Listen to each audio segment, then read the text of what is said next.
নমস্কার, আমি সৌমেন। আজ আবারও একটি নতুন ভিডিও নিয়ে চলে এসেছি আপনাদের সাথে। আচ্ছা, একটা ১৩-১৪ বছরের নিষ্পা মেয়ের দাম কত হতে পারে? আপনি হয়তো বলবেন, একটা শিশুর জীবনের কোনো দাম হয় না। কিন্তু এই সভ্য সমাজের আড়ালেই লুকিয়ে থাকা এক নরপিশাচের দল। একটা ফুটফুটে মেয়ের দাম ঠিক করেছিল মাত্র কয়েক হাজার টাকা।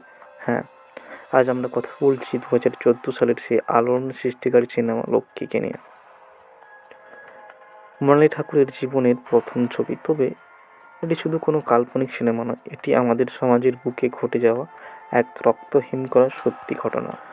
গল্পের শুরুটা কিন্তু আর ৫টা সাধারণ মেয়ের মতোই ছিল।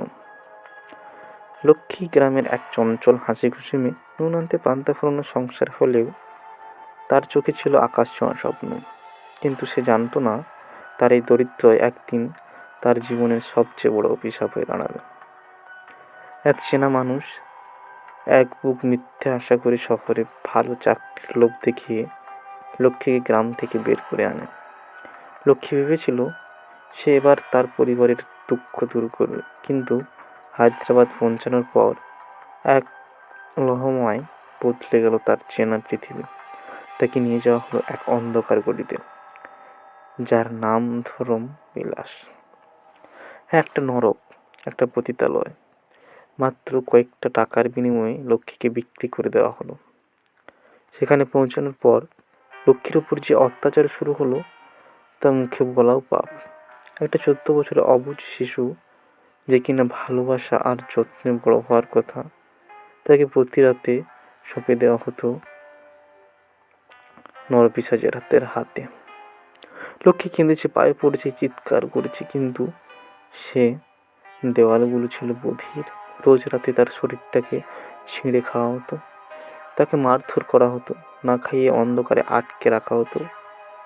কিন্তু সিনেমার আসল টুইস্ট এখানেই।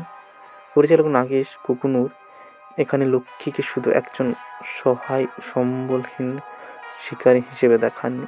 শত অত্যাচার, শত অপমানের পরেও লক্ষ্মীর চোখের ভেতরে সে প্রতিবাদের আগুনটা নেমে যায়নি, সে ভাঙেনি। সে ভেতরে ভেতরে তৈরি হচ্ছিল এক ভয়ঙ্কর প্রতিশোধের জন্য।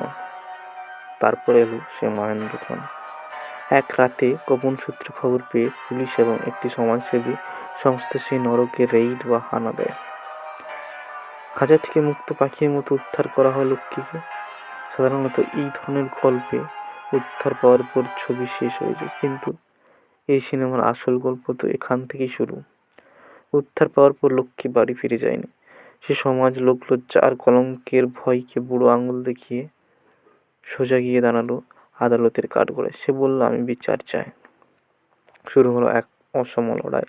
একদিকে দেশের সবচেয়ে ক্ষমতাশালী প্রভাবশালী মানব পাচারকারীরা, কোটি কোটি টাকা আর খুনের হুমকি। আর অন্যদিকে এক নাবালিকা মেয়ে, তাকে টাকা দিয়ে মুখ বন্ধ করার চেষ্টা করা হলো, তার পরিবারকে শেষ করে দেওয়ার হুমকি দেওয়া হলো, কিন্তু লক্ষ্মী এক চুলও নড়ল না। আদালতের প্রতিটি শুনানিতে সে বিচারীদের চোখের দিকে তাকিয়ে তার সাথে ঘটা প্রতিটি অন্যায়ের বিবরণ দিল, আর শেষ পর্যন্ত জয় হলো সত্যের। ভারতের বিচার ব্যবস্থার ইতিহাসে তৈরি হলো এক নতুন নজির। লক্ষ্মীর জবানবন্দির পর ভিত্তি করে সেই অন্ধকার সাম্রাজ্যের মূল হত্যাদের আমৃত্যু কারাদণ্ড দেওয়া হলো।